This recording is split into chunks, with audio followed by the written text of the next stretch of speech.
Welcome back to another episode of The Scoreboard. We are deep in the playoffs. Wildcard round is done. We had crazy results. We have a lot of stuff to talk about. Smokey is here. And we also have a special guest as opposed to Smokey, who is a co-host there, but not a special guest. Right, Smokey? Aww. We have JJ with us. Once again, JJ, how are you doing? I'm special. He's special. But I'm not. because of equal rights, I'm gonna ask Smokey how he's doing too. How you doing, Smokey? I'm good. I'm better than Patriots fans right now. Yeah. You're also better than Saints fans. Jesus Christ, I hate it. I'm not actually doing that well. Your two most hated teams got eliminated. Exactly. That is a good thing. I want to say that's a good thing. Not quite for me, but it would have been. I mean, your most hated team got eliminated. No, one of your most hated teams got eliminated before the playoffs started. Yeah, but the big one is Seattle. Okay. The big one is Seattle. So I would have easily I was hearing taken. complaining about Dallas. I would have wanted the Patriots to win over Seattle. But yeah, no, the Cowboys they're not even. No. We'll talk. That's why I said they were eliminated before the playoffs. We'll talk about the boys later, but it's not their stage, boys. man. They get way too much exposure anyway. All right, we got 4 pretty good games coming up, but we had 4 pretty good games. Some of them pretty controversial. Again, I think they're just gonna let us hear something there. But let's quickly get into all of them because we have the time. So how about Bills and Texans, 19-22? I was kind of disappointed in this one. I wanted Buffalo to win, and I thought they might have had a chance to. I mean, they definitely did. They went into overtime. Well, they should have won, to tell you the truth. I mean, they had that game at the beginning. They went into some stupid prevent defense while they were up a few touchdowns and basically gave the game back to the Texans, you know. That was sad. I mean, to be fair, this had the advantage that it was actually interesting to watch towards the end because it was, I mean, I guess none of them were like that one-sided, but Josh Allen was going crazy. Jesus Christ. The plays he was trying to make. He could have lost that game like 10 times on the spot, and somehow he didn't. But unfortunately, it wasn't enough. I would have liked to see it. If for nothing else, just because I want Frank Gore to play another championship game, that would have been just the best. Yeah. Bills didn't quite make it, so Texans are moving on. Don't worry. Get to that game. Frank Gore will probably play another 5 years. Frank Gore's he's playing forever. I mean, he's not retired. He might, if he at some point manages to be the oldest player in the league at running back, that would just be insane. Like that just doesn't happen. But that would be crazy. He's on track. I would love that. He is. I mean, I haven't heard anything about him retiring or anything. No, he never gets injured. So no, he did in college. That's that fun story about him. Like he completely destroyed his knee in college, and people were thinking like he can't play in the NFL. He's too hurt. He won't last in the NFL. He's played for 15 years, no problem, as a running back. Titans beat the Patriots at New England. Woo! Good stuff. Everyone seems to be delighted about this. Yeah, the evil empire seems to have fallen. Yes, it is. I mean, if I'm not mistaken, the Patriots did not score in the second half, right? Because I'm pretty sure the halftime score was 14-13, wasn't it? I think it might be. Yeah, you might be right there. I think you're right. The fact is, the Derrick Henrys mollywopped the Patriots throughout this game. The Henrys? Yes. The Derrick Henrys? Is that what they are now? They're not the Titans. They are the Derrick Henrys. Because they're the Henrys. Okay. Yes, Derrick Henry is a monster, and he ran all over. He sliced and diced them the entire game. The best defense in the league. Just destroyed. Ryan Tannehill... The supposedly best defense in the league. And like what? Yeah, I mean, you were the biggest I supporter I of get that it. theory. Just didn't turn out that way, apparently. But it actually what we thought all year might have happened, but didn't quite believe it happened. Because we always thought, well, defense is great, their offense is not good, they'll pick up the pace. Like, they'll do just enough in the playoffs. They always do. They just couldn't get it together. They look bad. I mean, what else you want me to say? Is it all Gronk now? Is that what we're going to say? Like, now that Gronk is gone, the Patriots offense has nothing? No, I think this is Peyton Manning's last season, you know. I think this is...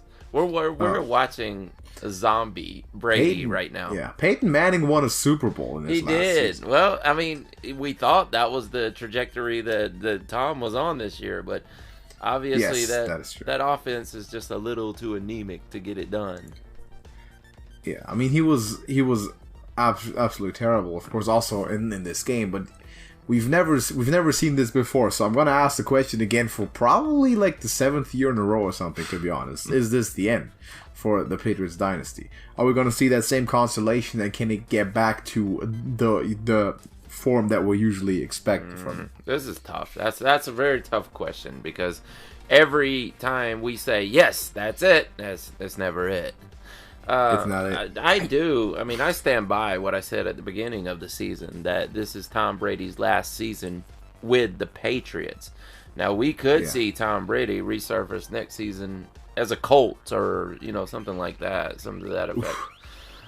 Chargers have been in the talks. Ooh, but here's the thing, and that the hypothesis or the question that I would throw out: Tom Brady leaving, does that mean it's it for the Patriots? No, that should make them better, right? Yeah, they should. I mean, we all agree that him leaving the Patriots is going to be it for him, or his success at least. Maybe. But it's a Brett Favre situation, Yeah, I've always said the end of the Patriots dynasty to the day that Bill Belichick leaves, the coach leaves, and that defense, that structure of 20 years leaves, and inevitably the whole franchise will collapse. Because that's what I was thinking. I think if Brady leaves now, that might be a good thing. Mm-hmm. Because I'm not saying that they're going to be horrible next season if Brady plays, but they probably got to train up a new quarterback unless they get one from elsewhere. Yeah, and B, the longer Brady plays, the worse he's gonna get, obviously.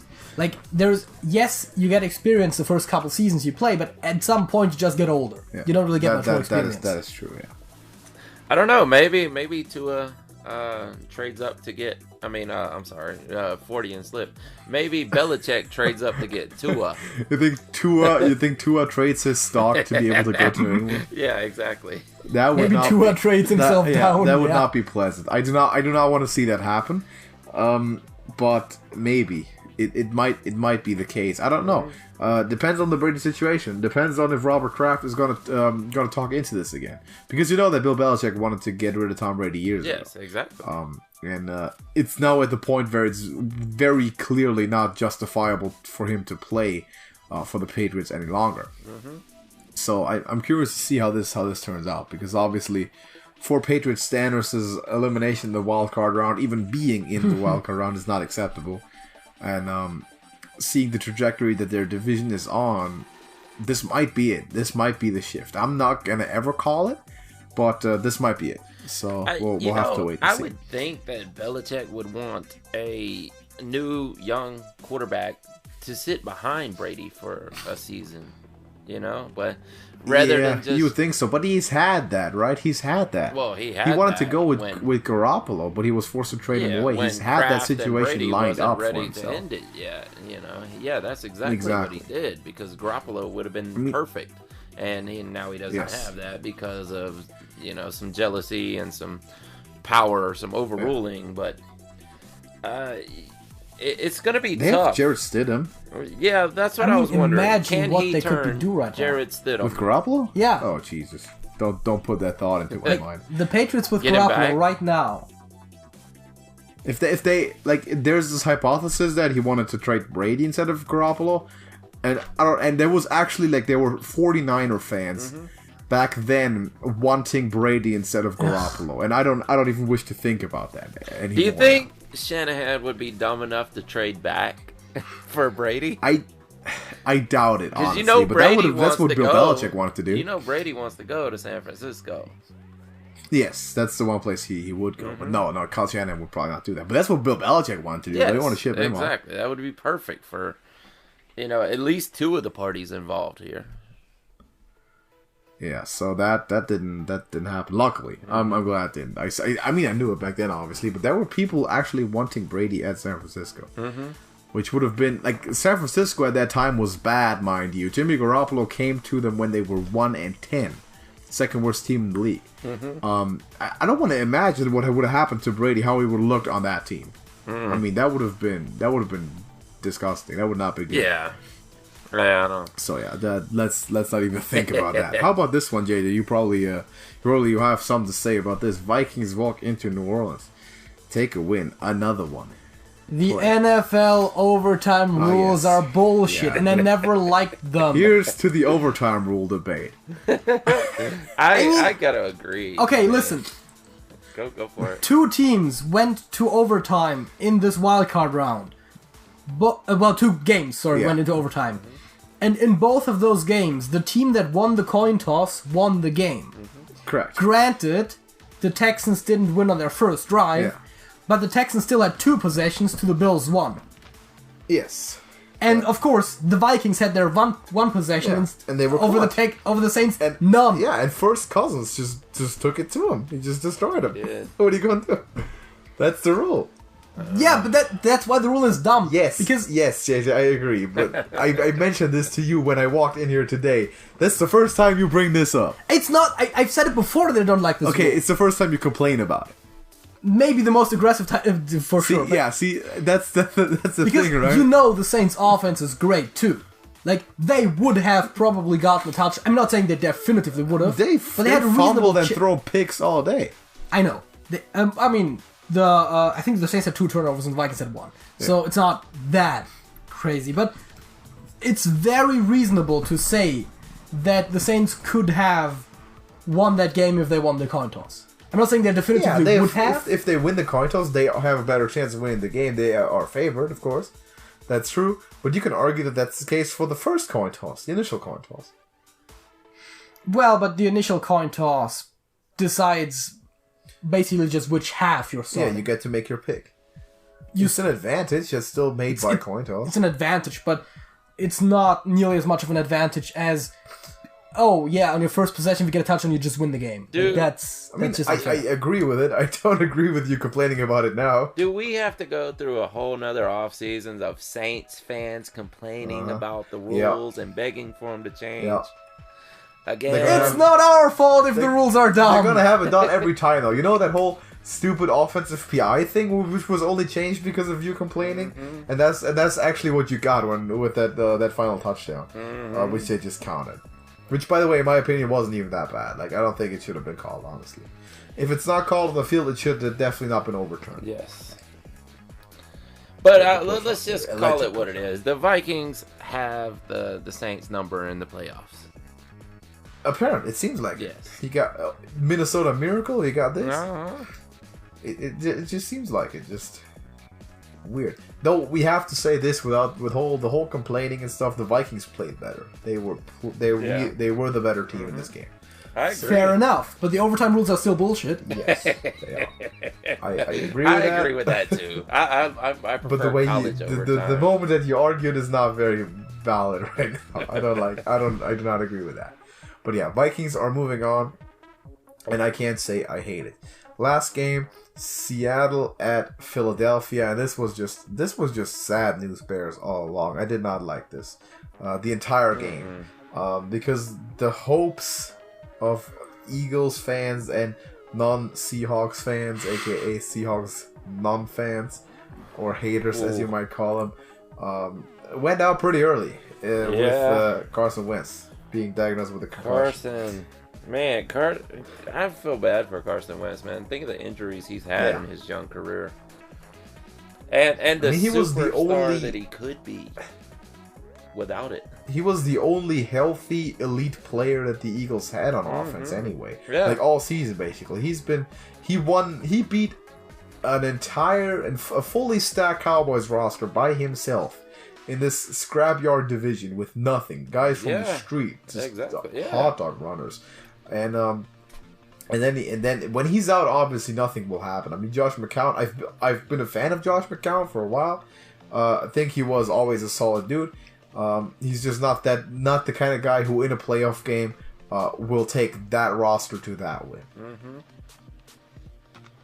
Yeah, so that's unfortunate. I can't believe the luck there of Carson Wentz and the Eagles, man. And you know, you can't feel too bad for the Eagles themselves because of the run they've had recently, and they made it to the playoffs 3 years in a row. But I do feel bad for Carson Wentz. And I also look at the Seattle is the worst team left in the playoffs, and possibly, if you don't count the Eagles, possibly the worst team to enter the playoffs. and here we are in the divisional round with the Seahawks. I don't know. But they're gonna have to go to Green Bay and play Aaron Rodgers, so that's gonna be a tough one. Which I guess brings us to the predictions. Mm-hmm. Huh? Let's go. Let's start in the AFC again. We'll get to that game later. Titans at Ravens, and Smokey. Actually, we haven't done this yet, but recap from last week. How did the predictions go? Not good. We tied at 1 game each out of 4. Damn. You had I had the Eagles right. Yeah, the Seahawks right. What? No, you had the Hawks. I had the Eagles and game. I had the Titans. What did you have right? I had the Titans beating the Pats. I had the Titans right. Other than that, we had the Bills and the Saints, and we again. both lost those. Yeah. Are you really gonna tie everything again? Are you gonna pull that move? It seems like that's how it happens. Yeah, it just seems like it. We have to make sure that can't happen. Ultimately, we'll have to pick different sides in the Super Bowl. Yeah, just to exactly. Avoid that. Because I have a feeling we're picking the exact same teams today. I mean, this is not tough like it was in the wild card round. That is true. Well, maybe some of them are. You never know. Let's just start off. Titans and Ravens. Okay, yeah, there could be some great games. This is not tough because the Vikings are actually on fire right now. If you can consider it that. I mean, Cousins is playing great. Stephon Diggs, maybe not so much. I mean, he's really mad right now because he's not getting any targets. But they're not doing it vertically, so, he caught some good passes. Yeah. It was fine. Yeah, well. How about Titans and Ravens? You're gonna say that this is not tough, even? Oh yeah, it kind of is, but no one expects the Titans to get the win again. But we don't know. Maybe these are the miracle Titans. Maybe this is Tannehill magic. They might. Maybe the Ryans just have it. Who do you got? I don't know. Or maybe the Patriots just can't beat guys named Ryan. I don't know. Yeah, it seems like a very NFL like stat to be like, oh yeah, first pair of Ryans to beat the Patriots back to back since whatnot. Exactly. But yeah, it happened. So who do you got? Do you have the Titans then? If they're the Wonder Titans? I can't, man. I can't bet against Lamar. Okay, you can't. So you're taking the Ravens? Yes. I'll take it. All right, JJ, what do you think? Well, last time I bought into the Titans hype, it didn't go too well for me. What was that? And, well, I mean, there was the 1 week where you hyped up Tannehill, and I just picked them against someone, and they lost. The point is, not just that, but also that what we've seen so far, it appears that the Ravens are the stronger team here. Yes. They have the advantage that they had a bye, so they're coming off fresh. Well, as fresh as you can be after an NFL season. So I think that it's just a lot going for them. Home field advantage, being fresh, being maybe likely the better team overall. So I gotta pick the Ravens. Yeah, I mean, it appeared the Titans weren't favored at New England. So I mean, yeah, sure. I'm gonna say that the Titans are more dangerous to Baltimore than Houston would have been. Definitely. I agree with that. So this is definitely the tougher, more dangerous sort of matchup because they go into it with the same attitude like they did last week of having nothing to lose and let's just play.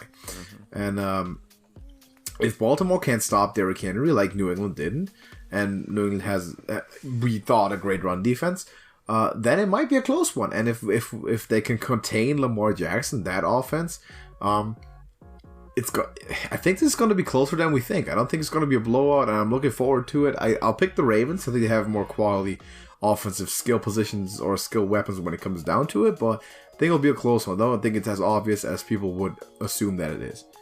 Second AFC game, Texans at Kansas City. Smokey, what do you think? I think this game is like sort of like an exhibition of like a really good quarterback, right? In Deshaun Watson. Yes. Like some people might judge him as an elite quarterback, even though he hasn't been all that much in past weeks. But some people might call him elite. Well, and there's this other guy. This other guy. I'm not sure if you heard of him. That other guy's kind of he's in that second tier, but he's good. He's in kind of in that like he made the second tier for everyone else sort of thing. That's how it works. That guy, you know who. That's our Lord and Savior Patrick Mahomes, and thou shalt not blaspheme.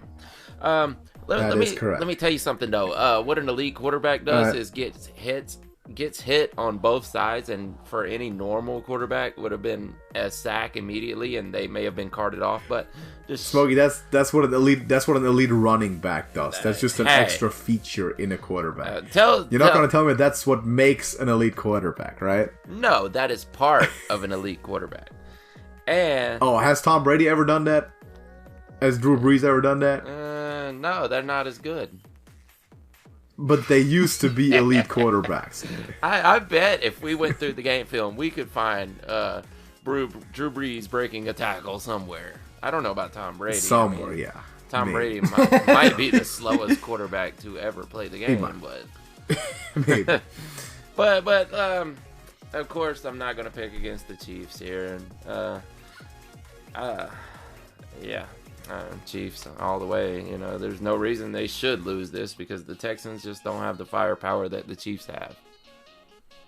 All right, JJ, what do you got?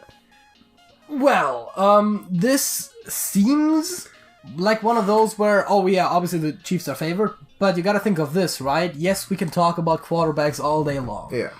But if it comes down to the team around it, I think the Texans have the more solid team. Huh? They have the better defense. They might have the better receiving core. And their quarterbacks, as you said, like there's definitely a debate to be had. While most people would agree that Mahomes is better, I want to say that there is a very reasonable chance for the Texans to win. And I'm just going to be that guy, and I'm going to pick them. Smokey, I don't like what you're doing right now, and you know what you're doing too. Like, you're pushing down any other instance in the Texans organization other than Deshaun Watson to make him seem better. That's what Skip Bayless does. He is that good, with, like, man. People like Dak Prescott and Tom Brady. He's like, oh, man, everyone on the Cowboys sucks. Bill Belichick, bum. Tom Brady, only one. No. JJ's right. Answer me this. Who in this matchup has the better receiver? Which team? Tyreek Hill. I mean, it's over Hopkins. It's close. I'll give you that. It's close, but it's not close. Stop it. It's not close. Give Tyreek. It's not close, and the difference is like 7 inches. No, he's fast. I get it. He's fast, but the Chiefs have 3 of the fastest receivers in the NFL. They are all 3 burners. Who has the better? 2 of them are in the Pro better Bowl defense? Right Who has the better defense? Who has the better? No, not the Texans. I mean, I don't. Stop it. No, the last what do you mean, not the Texans? Let's bring up stats. The last 3 games, I guarantee you the Chiefs have a better defense than the Texans. You gotta say not the Texans, but it also sounds weird if I say the Chiefs, because you know the Chiefs' defense is terrible. Like you know they've been bad. They're not great. You know J.J. Watt came back, and this Texas defense is solid. J.J. Watt. I mean, they are good. Oh, that's it. Yeah, J.J. he's back. Watt He's back. Is the game breaker. He's back and ball. He got a sack and everything. He's really good. You know the Texas defense is better. You know DeAndre Hopkins is better than any receiver on the Chiefs. And you know that they both have some dudes at running back. Nothing worthy of mentioning. So who's the better quarterback, Smokey? Who's the better quarterback? I'll tell you this: if you put Deshaun Watson on the Chiefs, his stats would be better.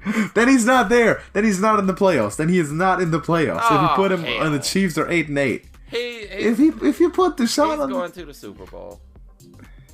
He's not going anywhere. You gotta stop it. To be fair, Andy Reid will probably do some fun things with Deshaun Watson. Oh, for sure. But Andy Reid, as a coach, as a play designer, is more centered around a Mahomes type quarterback than a look. Let me give you this. Type quarterback. The Chiefs held the Chargers to 17 points, the Raiders to 9 points, the Patriots to 16 points, the Broncos to 3 points, the Bears to 3 points. The elite offense that is the Patriots. Yeah, they held Tom Brady in totally his prime. And they held the Raiders, who are the biggest frauds on the planet Earth. Mm-hmm. And what, the Chargers? Like, the Chargers are terrible. Like, Phillip Rivers is just the same. And I'm pretty sure he said Bears and someone else. Yeah, the Bears Mitch Trubisky. They are not good. The Chiefs' defense is not very good. Mm-hmm. Bringing up by the way, I'm Texans games right now. Oh, yeah, the same Broncos that the Chiefs held to 3 points put up 38 on the Texans. Was it Drew Lock in both starts? What game was this? This was 12. Or it was like Joe Flacco or something. I'm about. Like nope, that was Drew Lock. It matters. That was Drew. It was Drew Lock. All right. So they both. I haven't made my pick yet, but I'm gonna pick quarterback. Gonna pick the Chiefs also on account of Patrick Mahomes. Like you mentioned in the beginning, he's the Lord and Savior of the AFC, best quarterback in the league, best football player in the league, and he is going to overcome a worse defense and maybe slightly worse offensive support to beat the Texans. All right, let's better go play calling. He's got better play calling. The offensive support, I want to say, roughly equal. Maybe DeAndre Hopkins is a difference maker. The defense is better for Houston. Patrick Mahomes is going to torch him at his home field. We got to move on. How about the Vikings and Niners? Vikings and Niners. Well, I actually went into this earlier when I thought you were talking about the Vikings and not the Titans. But, yes, Vikings are on fire right now. And Stephon Diggs is mad about it, apparently. And Dalvin Cook is top 3 running back in the entire league. Cooking? Yeah, he's definitely cooking. And that's makes this game really tough because this may be the toughest game to choose right here. The 49ers should win. I'll go ahead and get that out of the way. They should win. They have everything in their favor to win this game. The Vikings are coming off a hard-fought victory. 49ers coming off a bye. All around better offense by far. The 49ers have. All around better defense. 49ers have. Second in the league. Who has the better coach? I mean, obviously Shanahan's a better coach, but. So is there one thing that the Vikings are better at that you've mentioned so far? That's what I'm trying to figure out. So how is it a close game? Because it shouldn't have been a close game last time, but the Vikings won. We could have said the exact same thing. Sean Payton's a better coach. They have a more explosive offense. The Saints have... The defense of the Vikings is better than New Orleans. I don't know. Marshawn Lattimore is elite. But either way, they... See that pass rush? That Minnesota pass rush? God damn, they're good. Yeah, well, and that's what makes it close. But I'm going with the 49ers here. JJ. I'm not gonna do the whole hyping up the Vikings thing, but I'm also gonna go with the 49ers here. Smokey really likes to do that. I know. The hype against his picks. It's like you're trying to influence the odds makers before you place your bet, sort of thing. Like, man, I'm gonna drop all this hype and this knowledge about this team that I'm eventually betting against, so these people might get convinced. You would be surprised how many times that works. It sounds like that's what you were doing. Yeah, no. I mean, if the Vikings that were in New Orleans also show up in San Francisco, I get how it can be a close game. Because if you can beat the Saints at home, you're not far from beating the Niners at home. They're very, of course, we've seen it when they played in the regular season. It was a very, very close game, very similar, and teams quality wise. So if that Vikings team shows up at perfect strength, then it's going to be a close one. But I can't trust in Kirk Cousins. He won his first, this was the first time he won one of those clutch games, like playoff game, everything on the line, on the road, hostile environment, and actually made it happen. He's never done that before. That was one time. And from that one time, I just can't trust him to be able to do that again. Specifically against a rushing defense that is much stronger now than the Saints after, I think, Marcus Davenport and someone else went on IR. I don't know. You're the expert, JJ.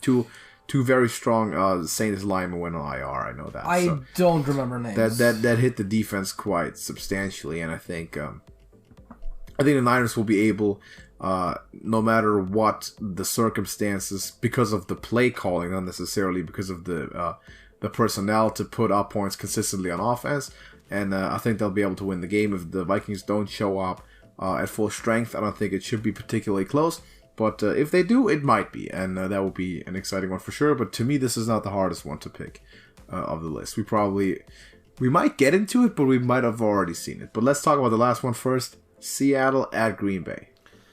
Well, this game's going to come down to Aaron Rodgers. I mean, and you never pick against Aaron Rodgers, so obviously I'm picking the Packers. And the Seahawks should not be here. I mean, I don't know. I don't really know what to make of the Seahawks. I mean, I'm pretty sure they're losing this game. I mean, the Packers should have no problem beating the Seahawks at this point. But this is a rivalry, and Aaron Rodgers has not played like Aaron Rodgers this entire season, but he has won a lot of games doing it. So, let's go with the Packers. They're at home, and they're coming off a bye, so why not? Well, there was a time where it seemed like the Seahawks might win what might just be the toughest division in the entire league. They got an inch away. And that says a lot. The Packers, yes, they did really well as well. Yeah. Maybe not quite the same situation, but the problem is, when it matters, you can usually trust Aaron Rodgers to make the difference. Mm-hmm. Which is why this game is actually kind of tough to pick. I think in a lot of other situations, if it weren't for the Aaron Rodgers factor, I mean, obviously that's a big one, I think the Seahawks are actually a very legitimate team to be here. And despite all of that, and I know I'm doing the thing, I am... You're learning. I am gonna not pick against Aaron Rodgers, and I'm gonna go with the Packers. You did all the hyping. I have a question for both of you, actually, and this is not supposed to sound like blasphemous or something, but like, how big even is the gap still between Russell and Aaron Rodgers in the trustworthy and clutch situations thing? Good question. It's really not as far as it used to be. Because we agree that they are probably about in the same tier of like absolute elite quarterbacks that can make a difference, right? Yes. But the Packers do have... So is Aaron Rodgers going to be the sole deciding factor? Because you couldn't make the argument, like, if it's not Aaron Rodgers, any other team will argue it from the other side. It's going to come down to Russell Wilson, because he's the guy that lifts Seattle, and that Seattle lives and dies with. So now we're making the argument only about Aaron Rodgers, but I think it's an argument to be made about both these guys. Yeah. Well, and we've seen almost equal parts of the savior Russell Wilson as we have the Russell Wilson that blows games, you know. And yes, he is elite. And the beginning of the season, he was playing like it, and he was playing like the MVP. Was it in the MVP race? Exactly. Yeah. The second half of the season, not so much, and we could almost say the same for Aaron Rodgers. And Aaron Rodgers, man, I'll tell you, I was kind of surprised to see Aaron Rodgers in the Pro Bowl or for the selection, you know. Because he hasn't played like it. And yes, he does just enough who would have been to win. But if that's the case... Who would you have put instead of him? Like Cousins or Garoppolo? Yeah, Garoppolo, I would think. Yeah. Maybe. Would you not? I don't know. Yeah, but Garoppolo's like... first half of the season wasn't that spectacular, right? But when they only ever ran the ball, and they just went 8-0, just not doing nothing but running. So he just didn't pile up the stats. Well, apparently. But yeah, I think when it's a coin flip between the two, right now it's just, the name Aaron Rodgers that gets Aaron Rodgers. Exactly. I think that's the thing. But and that might be the reason that we're picking Green Bay too. In this Maybe. Yeah, but I haven't made my pick yet, and actually I'm gonna do a funny thing here, because I really want us not to tie at stuff again. So even though I might be picking against the odds, I'll take Seattle. I'll take Seattle because if they win, then I really beat you in a solid with a really good pick. It's not gonna be like some pick that I just sneak by you. That just is a trash pick. That's gonna be the heroic pick if I can get this right. If they can beat Aaron Rodgers at Green Bay, I'm semi-sarcastically not following my own rule here. I'm fully aware I should pick Aaron Rodgers, but I am intentionally deciding not to, only because of the circumstances of our prediction game. Well, so I'll pick Remember Seattle. What happened to me last time I disobeyed the rule? I do. Yeah, you made up a rule and then broke it instantly too. Yep. Yeah, Trevor Lawrence. I did that, and like instantly. Man, I'm seeing people starting to pick Clemson right now, which I did not expect. Yeah, dude. I don't even want to do this again. It's tough. But JJ, we haven't had your opinion on this though. You want to go quickly college football? We got Clemson LSU. Yeah, Clemson LSU. I think I'm gonna go with LSU. I gotta go LSU. Okay, so did I. Yeah, I mean, it makes sense. But yeah, you got this other juggernaut. Anything Clemson. can happen, honestly. Yeah. It's to me, it's very close. Probably closer than all those NFL games we have.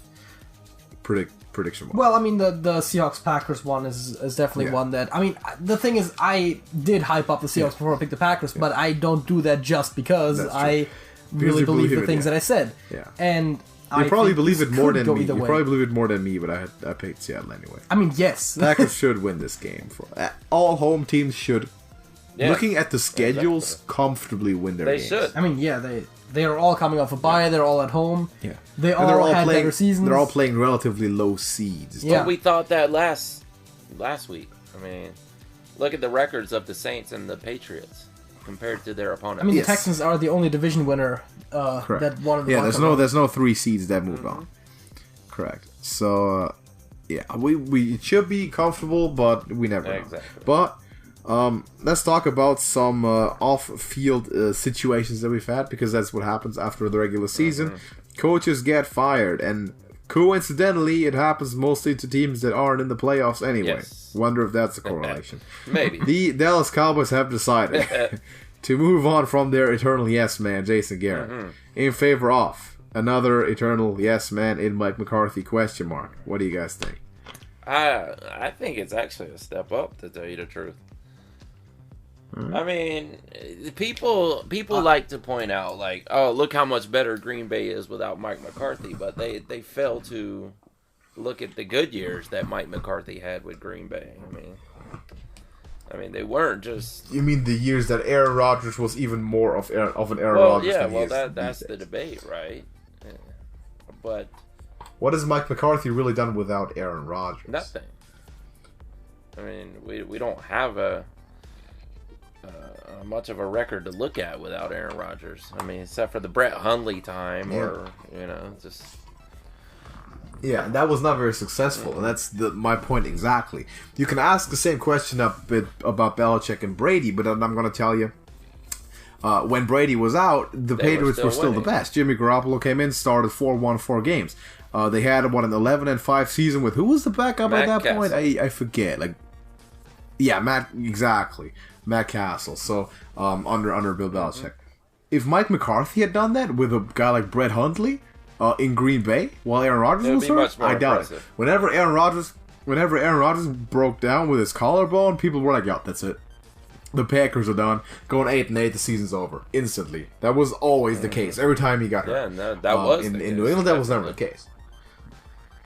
So, JJ, what is your opinion? Do you have an opinion on this hire? I don't have an opinion on any of these, I think. I'm going to say this. I agree with Smokey, but more moderately. I think honestly, Mike McCarthy is best described as just a slightly better version of Jason Garrett. He's slightly more competent because he's slightly more experienced, but he is essentially the same kind of guy. I feel like after 77 years of being everything but conservative, Jerry Jones is finally getting conservative in the way that he runs his business.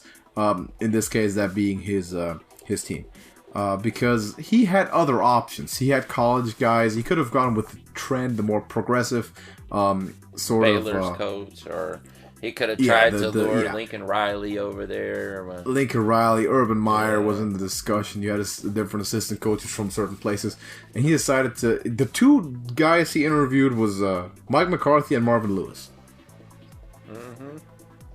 And we have to assume Marvin Lewis mainly because of I think he made the right decision between those two for sure. I mean, I'm assuming that Marvin Lewis is mostly interviewed because of the Rooney Rule, but yeah, other than that, no one was interviewed, which lets me know that they had their eyes on McCarthy for the most part, and that was He should have brought in Hugh Jackson also. You only need one. You need. Did you know this, JJ, by the way? No. You know the Rooney Rule? So, when you're hiring a head coach, you're mandated to interview at least one black coach. That's the Rooney Rule. And that's why they presumably brought in Marvin Lewis, because they've been talking about Mike McCarthy for a while, and the absolute lack of discussion of other coaches, like we mentioned, the college guys, kind of shocked me a little bit. And I'm not so sure how this is going to work out with the team. And I think for the Cowboys, it might be more of the same, of just being slightly above average, but nothing more. Mm-hmm. You know, maybe like a wild card loss every other season, or a divisional round loss every other season.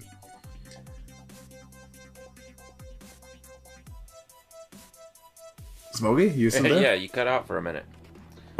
Oh you yeah. asking a question? Okay, so Sorry. we had we had some technical difficulties there. I was just making a point. So I guess we'll move on. Mm-hmm. New York Giants have a new head coach. Do. What do you got, Smokey? Opinions? Give me your opinion first. I expected more of these higher profile college coaches to just go, or like former NFL coaches, like Ron Rivera obviously already got hired by the Redskins, but more of these more established coaches or bigger name college coaches to go. Still haven't heard anything about Lincoln Riley, for example, but Bill Belichick is known for producing future head coaches. Unfortunately, those aren't necessarily known to be very successful by themselves. Matt Patricia currently struggling. We've seen Josh McDaniels more than struggle in Denver for a while. Who, by the way, Josh McDaniels has really never done much of anything without either Peyton Manning or Tom Brady.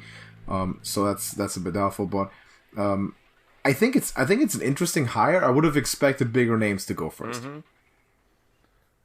Bigger than Judge, huh? You know.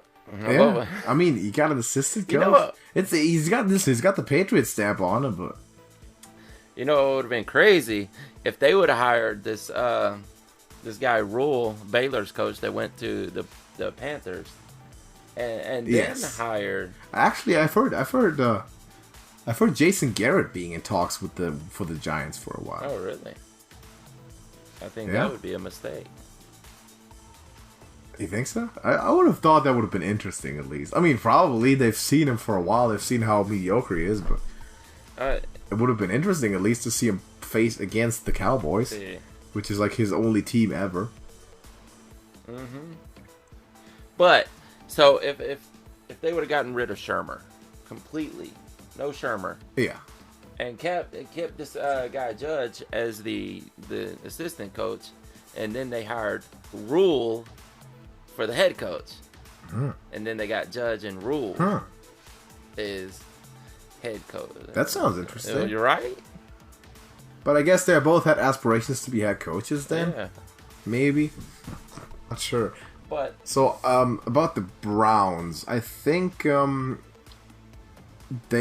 not sure who they exactly were going to bring in, but I'm pretty sure they're going to bring Robert Saleh, and I believe Lincoln Riley was in the discussion, though I honestly wonder if he belongs anywhere near a team like the Browns. I don't. As a matter of fact, for the Browns, it's sort of the opposite to me as was with the Cowboys, where the Cowboys need a coach to bring in a little bit more push, a little bit more attitude, a little different sort of atmosphere. The Browns need the exact opposite. They need a stabilizing factor, like a grown adult, old school sort of coach, like Mike McCarthy, for example. Because we've seen the Freddie Kitchens experiment. Because Freddie Kitchens was, like, it seemed like he was an immature kindergarten teacher. Honestly, that's how it seemed to me. And he was not made to coach that roster. No, I mean. So that roster would need someone else. Too many egos and personalities on that roster for sure. Yeah. And I don't think Lincoln Riley could do anything. I mean, sure, he coached Baker Mayfield at Oklahoma. So I don't, man, at this point, I don't know. He's got to be great, right? I mean, why? I don't even see why everybody's chasing the Lincoln Riley hope anyway, man.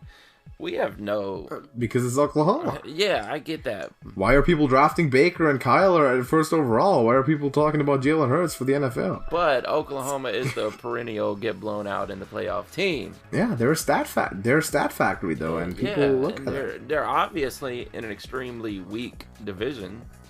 I mean, that's obvious, right? Because look at their bowl records when you compare the the Big 12 to the Big 10 or even the ACC and definitely the SEC. They get blown out. But yeah, absolutely. We don't know that Lincoln Riley is actually good enough to coach an NFL team in the first place. But we don't know if he's an established NFL coach at all. You always got to think about the coaches that come from college without NFL experience. Yeah. You got to be a bit more suspicious of that because we've seen so many fail. You get the same style of coach, but they are from the NFL. They grew up in the NFL, so to speak. Same style, same generation of coach, like Kyle Shanahan, Sean McVay, Matt LaFleur, and more, that are just different. They work in the NFL, and a lot of those college coaches we've seen fail similar to college players. But more about that maybe when all the situation is settled. We'll talk about it again. But we have something that JJ wanted to bring up, and this is going to be the final topic of today. And this is a surprise topic. So JJ, what do you want to talk about? Well, so what? This is something that I think is interesting to talk about, mostly because it's basically news in some regard, and that is that the XFL has actually released a big article about like all of the like rules that are different from the NFL. They have in the past kind of talked about some of that stuff, like as examples or as like stuff how it should maybe look, but now this is official. Okay, so in case you didn't know it yet, the XFL is gonna restart or gonna resume its play for the first time in a while, right after the Super Bowl, basically. Right after the NFL season is over, I think like second week of February. February 8th and 9th are the first games. All right, for the XFL, and we have basically the full rule book and all the important changes at hand. So we wanted to go through that. So yeah, these are you can go to xfl.com/rules for those who care about the specifics. And they have 5 gameplay innovations, 5 timing changes, and 5 common sense rules, as they call them. Common sense rules. I like those specifically. I think you're going to like them too, Snow. Or have you read the article first and foremost? No, I didn't know it was released yet. You haven't. So this is also going to be news for you. That's pretty cool. So the biggest ones, of course, are the gameplay innovations, although all of those do significantly impact the game. And I guess if we want to talk about them, we're probably going to go through them one by one. I think we'll start with kickoff or the special teams. Yes. Special teams in general, because kickoff is huge. So, JJ, do you want to explain the basic situation of an average kickoff in the XFL? Oh boy, this is a never lot. Seen they have a bunch of bullet points. So first of all, the kicking team will line up at the 30-yard line. The receiving team lines up at the 35-yard line. Not on their specific individual halves, by the way. The kick coverage and the kick return team line up 5 yards apart. Oh, really? Yes. Yes. The kicker kicks from the 25-yard line on the other side of the field, and must kick the ball in the air and in play between the opponent's 20-yard line and the end zone. Whoa, really? Must. Yes. There will be one return man that basically is meant to catch that kick. In that zone. And then the other players, besides the kicker and the return man, can move when the ball is touched by the returner or 3 seconds after the ball touches the ground. The officials will signal that. Meaning that the return man basically gets a second once he catches the ball before anyone can really get at him. And then it also says out of bounds kicks and kicks that fall short of the 20-yard line will result in an illegal procedure penalty, taking the ball all the way out of the kicking team's 45-yard line. Which completely eliminates squib kicks and surprise onside. Yeah, kicks. exactly. And yes, that is gonna be major. And their onside kick is still a possibility. Yes. It has to be registered specifically with the referee beforehand, and then they'll line up. They can bring up the hands team as they would usually do. There's no more surprise onside. Yes. If a team wishes to run an onside kick, it must indicate this to the official before the play, and the two teams will be permitted to line up using traditional NFL rules. Oh, wow. That's what it says here. And I guess we should very briefly at least talk about touchbacks as well. Yes, they have a new concept which they refer to as major touchbacks. They have major and minor touchbacks. Most touchbacks are major. If the ball is kicked into the end zone and is downed, it is a major touchback and the ball is placed at the return side 35-yard line. As opposed to the NFL 25. if the ball bounces inbounds and then out of the end zone or is down in the end zone, the ball is placed at the return side 15-yard line. Which is pretty close. That is if the kicker actually kicks it inbounds, but then it bounces. Because you can't really control that too much. So, kickoffs a lot more dynamic. I'm really curious to see how this. Yeah, I'm curious. Because I'm this trying is completely to picture different. in my head what that's gonna look like. You basically have the kicker on the 25 on one side, and then everyone else is on the other side. Just return team and coverage team, just 5 yards apart from each other. Wait, no. They're basically right by the kicker. No, they're not. Yeah, that's what point. I was thinking. He was saying that. Wait, is it? That the return point. team No, is the going to be kicker's on by the same himself. side of the field as the kicker, and I'm like, Let me. The kicker's by himself, and that makes more sense. yeah. See, like Oh, you're right. Yeah, never mind. Yeah, that's how they do. So if it was the other way around, the returns would be too. Right. But the kicker's by himself. They're trying to shut down these full speed collisions at midfield. Yeah, Exactly. Correct. So I'm gonna send you a video about this, Smokey. By the way, after we're done. There is videos on some of the more complicated stuff on the XFL YouTube channel, which are also embedded on xfl.com/rules. Again, for the viewer, that's where you can check it out. Alex will probably put a link in the description or something. Yeah. And yeah, they also have like rationale and comparison to the other, like the NFL and college rules here and there. We're not going to go too much into those necessarily. Let's go to the next point, I guess. Let's go punt. Yeah, I think we're going to go a little bit out of order here because it makes sense. The punt, the most similar situation to the kickoff. The punting team cannot release past the line of scrimmage until the ball is kicked. Yes. So no more gunners, head harness, just jumping off the line right away and trying to tackle the guy while catching the ball. Gunners must line up at the line of scrimmage and are permitted to move laterally once the ball is snapped until it is kicked. Defenders over the gunner cannot cross the line of scrimmage until the ball is kicked. Wow. If the ball goes out of bounds inside the 35-yard line, it is a major touchback and the ball goes to the 35-yard line. That's important because that takes a lot of the strategy out of punting. In the NFL, it is desired to punt out of bounds as close to the end zone as possible. I would argue it makes it more similar to a kickoff, where it's just you can't punt out of bounds. You can't go out of bounds, exactly. If a punted ball lands in the opponent's end zone or goes out of the end zone, the result is also a major touchback and the ball goes out to the 35-yard line. Yes. And fair catches are permitted, though obviously through the rules disincentivized. So punting a lot less strong, so to speak, in the XFL.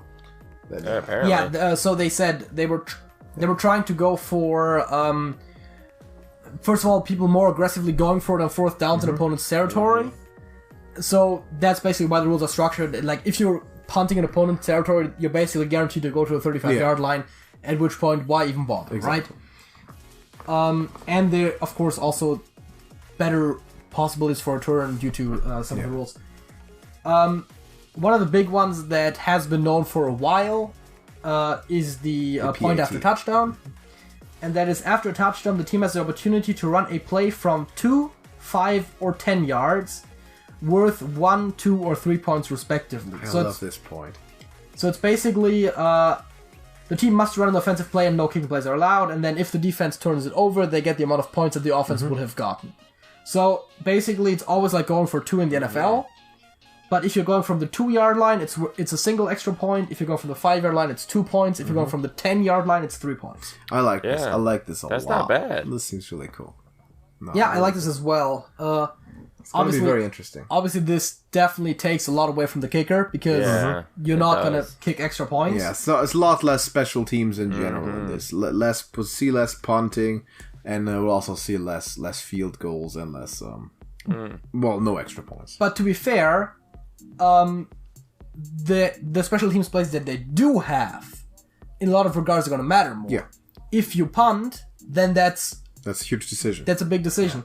If like the kickoffs are going to matter more, and then also, that's pretty much it. Yeah, that's exactly. It's obviously going to be a lot. I guess you do still have field goals. A lot more kickoff returns instead of fair catches, and it'll be It would seem so, right? You would imagine so because the whole return team has the guy to block right in front of them, basically. Yeah, I mean the kickoffs will pretty much. It seems like they will almost always be returned to some degree. And of course, if the blocking is pretty good, they might even be able to squeeze through. And at that point, it's going to look like the kick returner is going to look like a running back out there. Yeah, he's going to get open field. Though the coverage team has the advantage of seeing when the ball is caught. Yeah, that is an advantage. Seeing when, and they might be first to move. So that's an important one.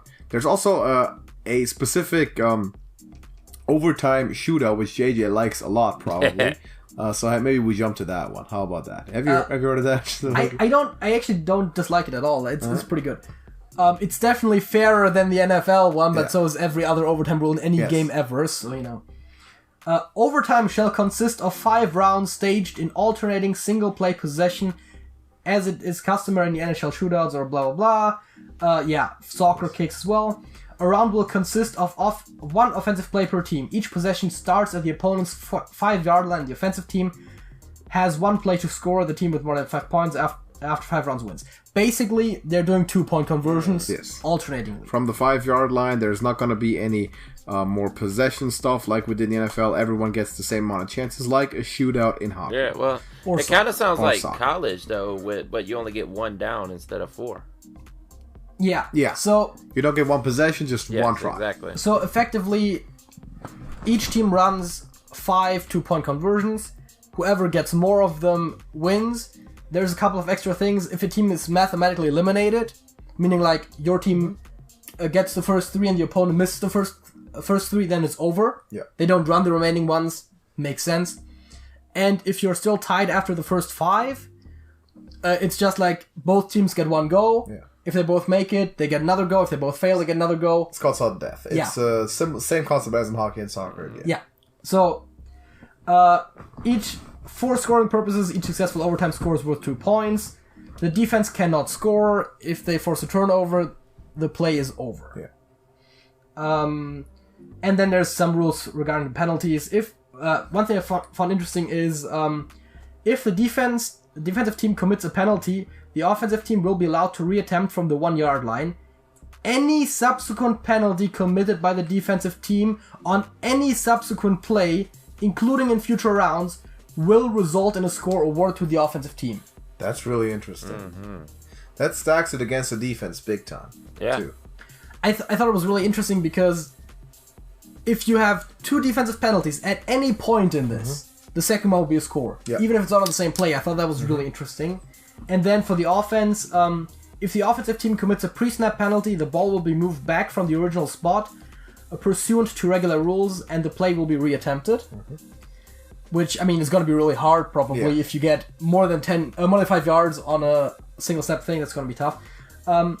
And if the offensive team commits a post-snap penalty, the play will end and no score will be awarded. It's very interesting. I do like this a lot.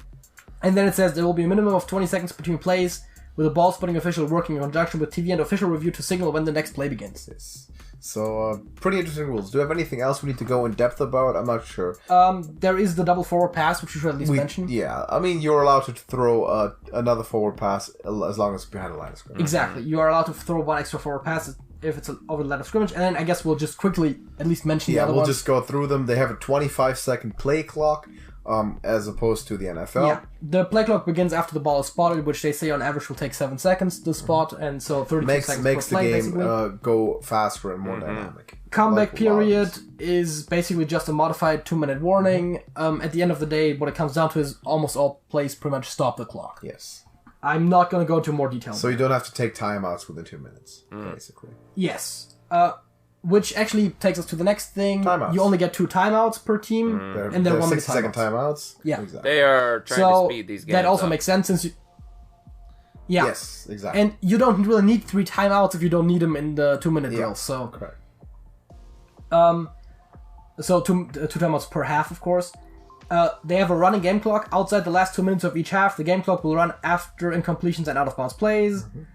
Yeah. So... That's not too spectacular, but we kind of knew that. There'll be no coaches' challenges in terms of the replay. No coaches' challenges, and there's a replay official who will basically constantly have a watch over it, and they're not going to overturn much. So basically what the overarching theme of this is to make the the play more dynamic and go faster, have less breaks, more scoring, less waiting, less officiating and less processing, and make it a more watchable sort of experience. Which I'm really looking forward to. I think this is going to be good. I like it. I want to see what it looks like. Yeah, they really piqued my interest. I'm going to watch the XFL. Oh, me too. Yeah, and let's just quickly go through their common sense rules very briefly. Sure.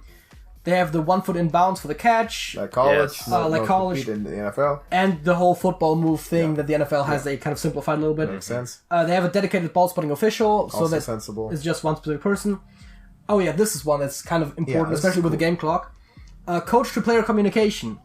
All offensive skill position players will have a coach-to-player helmet receiver. Except for unlike the quarterback only in the NFL. Yes. This basically eradicates the necessity to huddle, which supports the 25-second play clock. And speeds up the game Makes overall. Sense. Yeah. The illegal man downfield rule has been simplified a little bit because in the NFL, it's dependent on contact down the field too. In this case, it's very simply just being downfield. Yeah, any ineligible receiver that is more than 3 yards downfield before the throw, it's ineligible man downfield. And halftime has been shortened to 10 minutes. No one cares. Final adjustment. Halftime is 10 minutes instead of 15. So if the XFL ever has a Super Bowl sort of type halftime show, they'll have to sing faster. I guess. I mean, to be fair, if they do want to have their final game have like this event of a halftime show like the Super Bowl, I wouldn't be surprised if they extended it just for that one game. Yeah, probably would. But that's it. That's the XFL. Nice. I'm looking forward to this. This is going to be good. Hey, I think this is going to be really fun. Speaking of that, though, you know what? It makes me wish, though, that the AAF would have survived. That way, eventually down the line, we could have saw a Super Bowl between the AAF and the XFL. You know, kind of like the Super Bowls started out as in the first place, you know? Yeah. Like or like NFL, USFL sort of stuff. That would have been great. Exactly. Yeah. That is true. Unfortunately, that didn't happen. That's true. And of course, the other unfortunate disadvantage is that the XFL, after the AF folded, basically reduced the pay for the players. Yeah. That's just like, oh hey, we don't have to compete with another league for our players. Let's not pay them as much. So. Though XFL and AAF wouldn't have really worked with completely different rule sets to play a game against each other. That's fair. They made it work in the original Super Bowl, you know, with the American AFL and the NFL. But this is very different. I'm pretty sure the NFL didn't have 2-pointers, for example, at the time. True. These rules are a little out there compared to NFL. This is very different. So I am looking forward to this a lot. This is going to be good. The thing is, even if this league were to not work out again, and I really believe it will because they seem to have a lot of stuff figured out already. They have a plan. They're more prepared this time. They have huge broadcast partners. They gave themselves time to set everything up. They got a plan. But even if this league falls after a couple of seasons, I think that just like the last time in the XFL, there will be something that the NFL will take out of this that will change. Make it better. Yeah. I could see them. This also maybe making the NFL reconsider their overtime rules. I know I'm bringing this up a lot, but the NFL overtime rules are bullshit. Yeah. And I'm not saying that they will necessarily copy the XFL, but this might be another reason for, if this goes over well, for them to say, okay, maybe we should look at this. Yeah, JJ would have came in here just heaped all the praise on the Saints for being so clutch and how good and sensible the overtime rules are. No. I have complained about calls before that were to the disadvantage of the Saints if they're I don't like bullshit rules no matter who they affect. Yeah. Fair enough. Okay, that's of course it's aggravated by the fact that it goes against me. I admit that. But I never liked that rule, okay? We'll see. Maybe the NFL implements something there. I do generally agree with the theoretical side of things. But I think we're done for today. Been a good discussion. Got some good games coming up in the divisional round and XFL to look forward to, which should be fun. Let us know your predictions in the comments, and do any of you two have anything to add to this? No. I think that's it for today.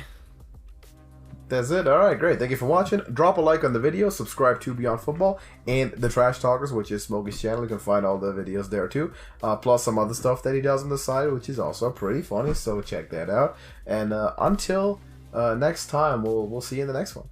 Deuces.